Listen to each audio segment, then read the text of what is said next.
Om Shanti. Good morning बाबा। मेरा बाबा, प्यारा बाबा, मीठा बाबा, सर्वशक्तिमान बाबा मेरे साथ है। आज बाबा कहते हैं कि मीठे बच्चे, अपना जीवन सफल करना है तो अपना तन मन धन सब ईश्वरी सेवा में लगाओ। फिर बाबा कहते हैं इसके एवज में तुमको क्या मिलता है। आत्मा गोल्डन बन जाएगी, तन भी बहुत सुंदर मिलेगा, धन तो अथाह मिल जाएगा। फिर बाबा कहते हैं तुम आधा कल्प के लिए सुख धाम में होली डे मनाएंगे, क्योंकि वहाँ पे दुख धाम का नाम निशान नहीं।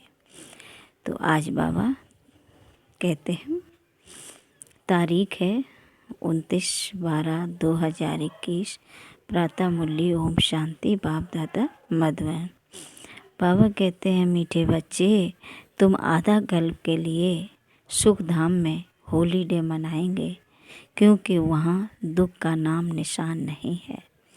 आज का प्रश्न है, ब्राह्मण बच्चों को बाप ऐसी कौन सी युक्ति बताते हैं जिस युक्ति से वे अपना जीवन सफल बना सकते हैं। आज का उत्तर है, बाबा कहते हैं मीठे बच्चे, अपना जीवन सफल करना है तो अपना तन मन धन सब ईश्वरी सेवा में लगाओ। Follow father. फिर देखना इसकी एवज में तुमको क्या मिलता है।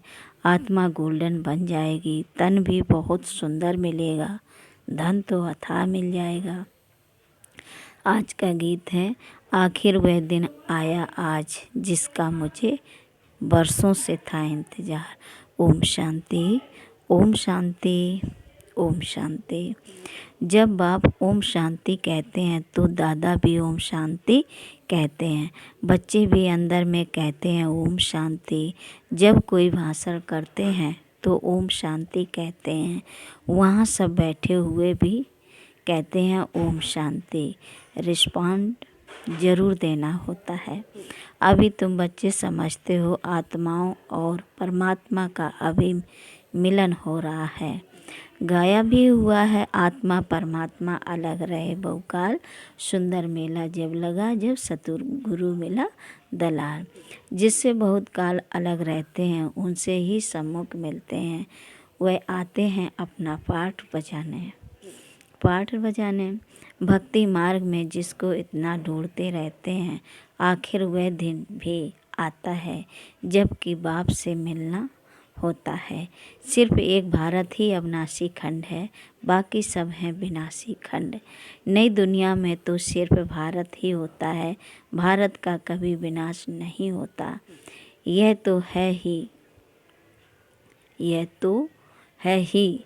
अभी तो कितने खंड हैं। भारत में जब देवी देवताओं का राज्य था तो वहाँ कोई खंड नहीं था, सिर्फ भारतवासी ही थे और कोई मनुष्य नहीं थे। भारत में सिर्फ सूर्यवंशी देवी देवताओं का राज्य था। अभी उन्हों के सिर्फ चित्र रह गए हैं। यादगार तो रहना चाहिए ना। पहले कितना छोटा झाड़ होता है, उसको कहा जाता है रामराज, ईश्वरी राज। ईश्वर की स्थापना है ना। अभी तो है आसुरी स्थापना और सतयुग की है दैवी स्थापना।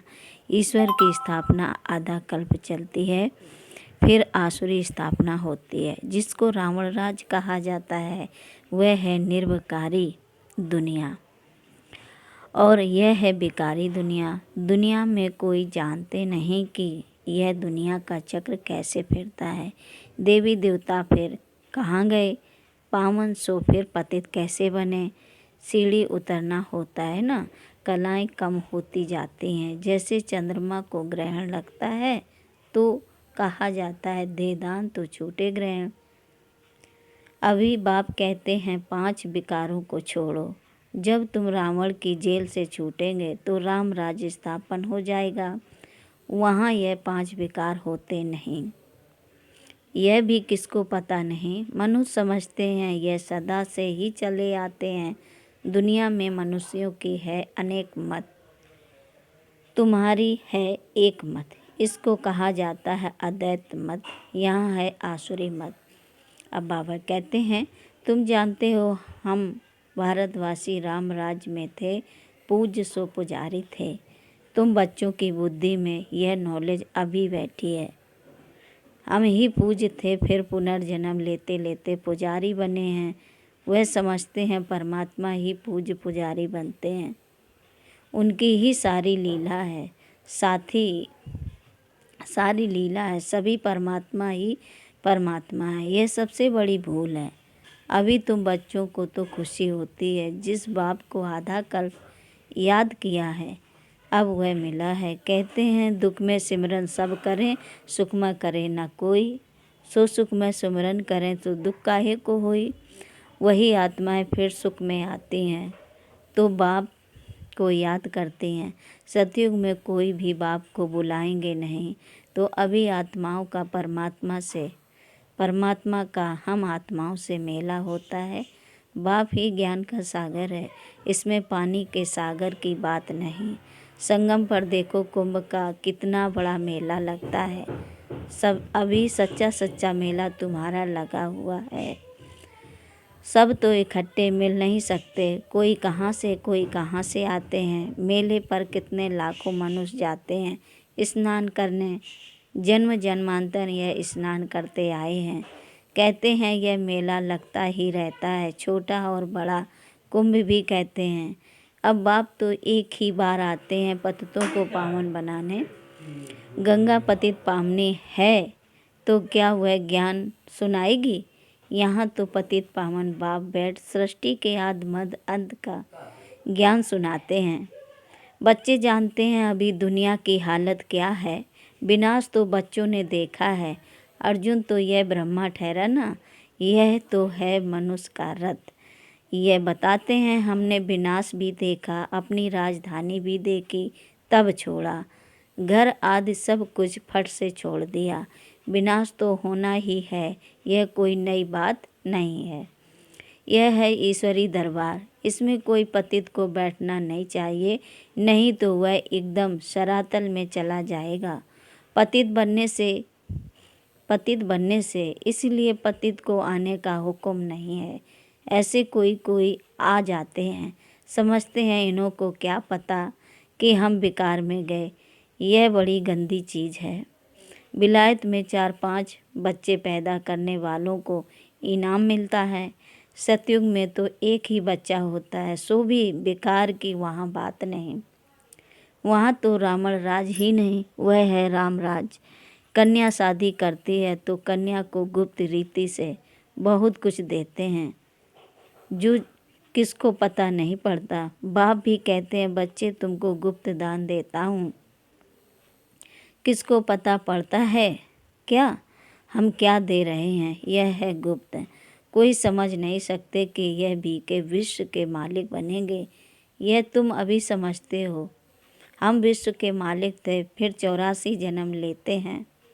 हम कल्प कल्प बाबा से वर्षा लेते हैं। कहते हैं बाबा हम कल्प कल्प आपसे मिलते हैं। कल्प पहले भी मिले थे। बाबा को ही राम कहते हैं। राम त्रेता वाला नहीं, उनको तो सिर्फ उनका बच्चा ही बाबा कहेगा। यह तो है बेहद का बाप।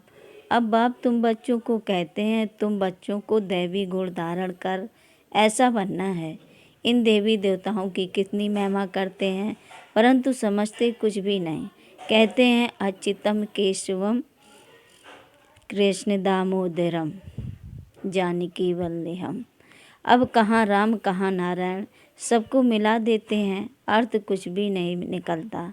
अभी तुमको नट सोल में सब कुछ समझाया जाता है। द्वापर से लेकर यह भक्ति मार्ग शुरू होता है। 84 का चक्र लगा कर नीचे उतरना ही है। 84 जन्म गाए जाते हैं। बाबा ने पूछा यहाँ तुम बैठे हो तो क्या सब 84 जन्म लेंगे या कोई 80 या 82 भी लेंगे। क्या सब पास होंगे। क्या भगंती हो जाने वालों के जन्म कम जास्ती नहीं होंगे। अवस्था अनुसार ही हर एक का पार्ट होगा ना। बहुत हैं जो आश्चर्यवंत भगंती हो जाएंगे, फिर सतयुग में कैसे आएंगे। वे तो प्रजा में भी बहुत देरी से आएंगे, क्योंकि गिलानी करते हैं। इतने सब थोड़ी ही सूर्यवंशी में सकते हैं। नंबरवार पुरुषार्थ अनुसार माला बनती है। बाप तो ज्ञान का सागर है, कौन सा उसमें ज्ञान है यह भी कोई नहीं जानते हैं। तुमको अब ज्ञान मिल रहा है, वह तो सिर्फ स्तुति करते हैं, समझते कुछ भी नहीं। इसको कहा जाता है भक्ति मार्ग। त्योहार भी जो मनाए जाते हैं वह हैं सब इस समय के, जो फिर बाद में मनाए जाते हैं। तुमको तो आधा कल्प सुख में हॉलीडे मिल जाती है, कभी दुख का नाम नहीं देखेंगे। हॉलीडे हो जाता है क्योंकि तुम पवित्र हो जाते हो ना। बाप समझाते हैं तुम्हारा यह अंतिम जन्म है। जब रावण राज्य शुरू होता है उसको मृत्यु लोक कहा जाता है। मृत्यु लोक मुर्दाबाद, अमर लोक जिंदाबाद होता है। सुख और दुख, राम और रावण का यह खेल है। राम द्वारा तुम राज्य पाते हो, रावण द्वारा तुम राज्य गंवाते हो। बाप कहते हैं तुम अपने जीवन को नहीं जानते हो और कोई ऐसे कह ना सके। बाप ही बतलाते हैं, वे तो 84 लाख कह देते हैं, फिर तो कल्प की आयु लाखों वर्ष हो जाती है। कुछ भी बुद्धि में नहीं आता जो इन बातों को समझ सके। कल्प की आयु भी रॉन्ग लिख दी है। यह शास्त्र आदि सब भक्ति मार्ग के हैं। तुम बच्चों को कितना सहज समझाया जाता है, आगे चलकर और अच्छी रीति समझाएंगे। जब कोई मरता है तो उस समय सिर्फ थोड़ा वैराग्य आता है, उसको कहा जाता है शमशानी वैराग्य। शमशान से बाहर निकल मार्केट में गए तो खलास, जाकर मांस मदिरा खरीद करेंगे। तुम बच्चों को इस समय है सारी पुरानी दुनिया से वैराग। बाबा समझाते हैं वैराग 2 प्रकार का है। निर्वृत्ति मार्ग वालों का है हद का वैराग, वह प्रवृत्ति मार्ग के लिए ज्ञान देंगे ही नहीं। दोनों पवित्र बनो यह वह कह नहीं सकते, गीता वह सुना ना सके। तुमको तो ज्ञान सागर से ज्ञान मिलता है, वह समझते भी हैं परंतु उनको डर रहता है आगे चलकर मान लेंगे। बरोबर गीता कृष्ण ने नहीं सुनाई। अगर अब कहेंगे तो उनके सब फॉलोअर्स भाग जाएंगे, फट से कहेंगे इनको बीके का जादू लगा है। अब बाप समझाते हैं अगर देवता बनना है तो दैवी गुण धारण करो। मुख्य बात है पवित्रता की। यहाँ मनुष्यों का खान पान ही देखो कितना आसुरी है। जन्म जन्मांतर की पाप आत्माएं हैं, पुण्य आत्माएं एक भी नहीं है।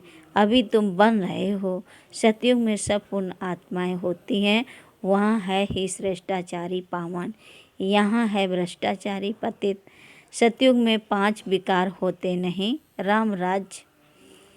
रावण राज्य में कितना फर्क पड़ जाता है। इनको तो रावण राज्य कहेंगे ना।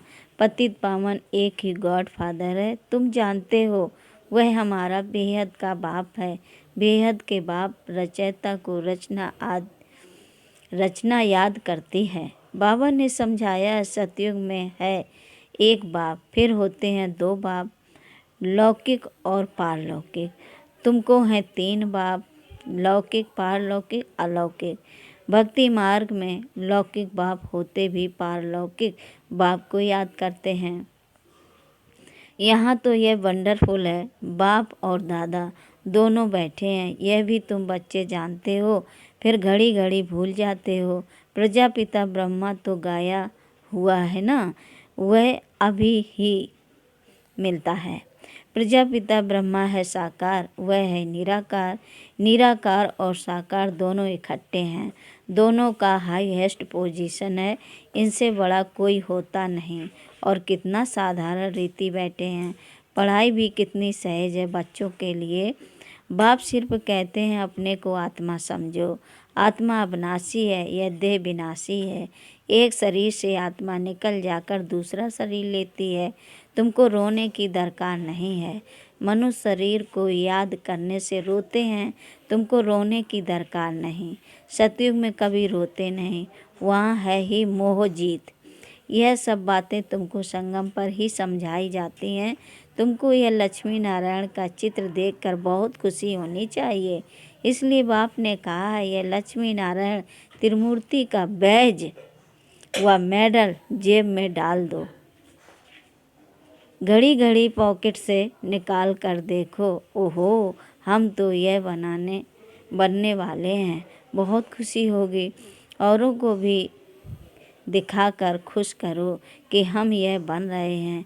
देखने से खुशी होगी। मैं तो शिव बाबा का बच्चा हूँ, मुझे किसी बात की क्या परवाह करनी है।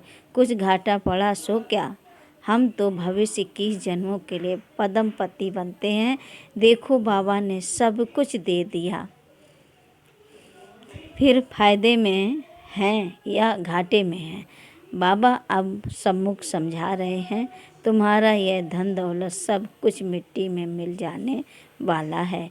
अपना जीवन सफल करना है तो अपना तन मन धन इसमें लगाओ, फिर इनके एवज में देखो तुमको क्या मिलता है।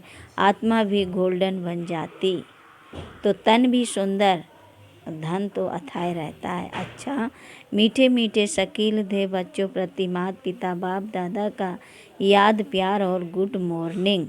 रूहानी बाप की रूहानी बच्चों को नमस्ते। हम बच्चों को भी बाप दादा को भी याद प्यार और नमस्ते नमस्ते, गुड मॉर्निंग बाबा। धारणा के लिए मुख्य सार पहली पॉइंट है, मैं शिव बाबा का बच्चा हूँ, मुझे भविष्य 21 जन्मों के लिए पद्मपति बनना है। इसी खुशी में रहना है और सबको खुश करना है, किसी बात की परवाह नहीं करनी है। दूसरी पॉइंट है, एक बाप की अद्वैत मत पर चलकर बेहद का बैरागी बनना है, एक बाप को फॉलो करना है। आज का वरदान है,